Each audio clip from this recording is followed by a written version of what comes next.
ఒక మంచి వీడియోతో మీ ముందు రావాలని చెప్పేసి నేను ఒక కథతో వచ్చిన. సరే కథ ఎంతమందికి నచ్చింది ఎంతమందికి నచ్చలేదు అనేది పక్కన పెడితే, నచ్చిన వాళ్ళు లైక్ చేసిర్రు, నచ్చని వాళ్ళు కామెంట్ చేసిర్రు.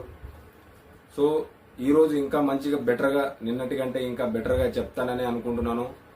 సో వీడియో చివరి వరకు చూడండి, ఖచ్చితంగా నచ్చుతుందనే అనుకుంటున్నాను. సరే వీడియో అంటే కథలోకి వస్తే, ఒక ఊర్లో ఒక ధనవంతుడు ఉండేవాడు, కోటీశ్వరుడు. అతను వ్యాపారాలు చేసి బిజినెస్లు చేసి కోట్ల డబ్బులు సంపాదించిండు. అంతా బాగానే ఉంది, సంతోషంగా హ్యాపీగా సుఖంగా ఉన్నాడు, ఏం ప్రాబ్లం లేదు. కానీ ఒకరోజు ఎక్కడ ప్రాబ్లం స్టార్ట్ అయిందంటే, నిద్రలో అతనికి ఒక కల వచ్చింది. అతను సంపాదించిన ఆస్తి ఎవరో కాజేస్తున్నట్టుగా, అతను దాచిపెట్టుకున్న డబ్బులు ఎవరో దోచేసుకుంటున్నట్టుగా, అతని బంగారం ఎవరో దొంగతనం చేస్తున్నట్టుగా ఒకరోజు రాత్రి కల వచ్చింది. అప్పుడు అతను ఆలోచించడం స్టార్ట్ చేసిండు. ఇక నిజంగా నేను కష్టపడి ఇంతగానం డబ్బులు సంపాదించినా, ఇన్ని కోట్లు సంపాదించినా, కూడబెట్టినా, నిజంగా ఎవరైనా ఎత్తుకోపోతారా, ఎవరైనా కాజేస్తారా, ఎవరైనా దొంగతనం చేస్తారా అని చేసి అప్పటి నుంచి ఇక అతనికి నిద్ర పట్టడం లేదు.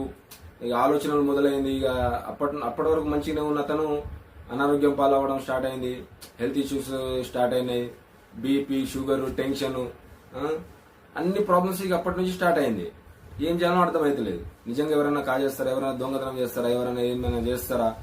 అప్పటి వరకు అతన్ని ఊర్లో ఎవరికి ₹1 సాయం చేయకపోయేవాడు, ఎవరికి ₹1 దానం చేయకపోయేవాడు. అతను సంపాదించిన డబ్బులు అతని దగ్గరనే దాచిపెట్టుకునేవాడు.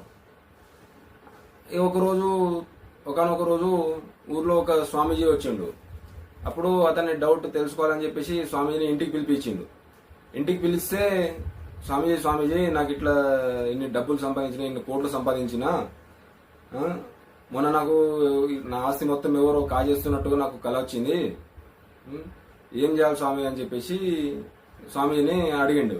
అయితే ఆ స్వామీజీ చెప్పిండు, అతని ఇంట్లో నుండి బయట కిటికీ నుంచి బయట చూడమని చెప్పేసి కిటికీ అద్దంలోకి వెళ్ళి బయట చూసిండు. అయితే స్వామీజీ అడిగిండు, ఏం కనిపించింది బయట చూస్తే అని చెప్పి అడిగిండు. అయితే అందరు మనుషులు నడుస్తా పోతా ఉన్నారు, పిల్లలు ఆడుకుంటా ఉన్నారు, ఎవరి పనులు వాళ్ళు చేసుకుంటా ఉన్నారు అని చెప్పి అన్నాడు. అయితే మళ్ళీ ఇంట్లో కనిపించిన ఒక అద్దంలోకి చూడమని చెప్పిండు. అయితే మళ్ళీ అడిగితే ఇప్పుడు ఏం కనిపించింది అని అడిగిండు మళ్ళీ స్వామీజీ, ఆ బిజినెస్ మ్యాన్ని. అప్పుడు నా ముఖం నాకే కనిపిస్తుంది స్వామి అని చెప్పి అన్నాడు. అయితే తర్వాత స్వామీజీ నవ్వి అప్పుడు బిజినెస్ మ్యాన్ని అన్నాడు, ఏమని, నువ్వు చూసింది అది అద్దమే, ఇది అద్దమే, కాకపోతే ఈ అద్దం వెనకాల ఒక పూత అనేది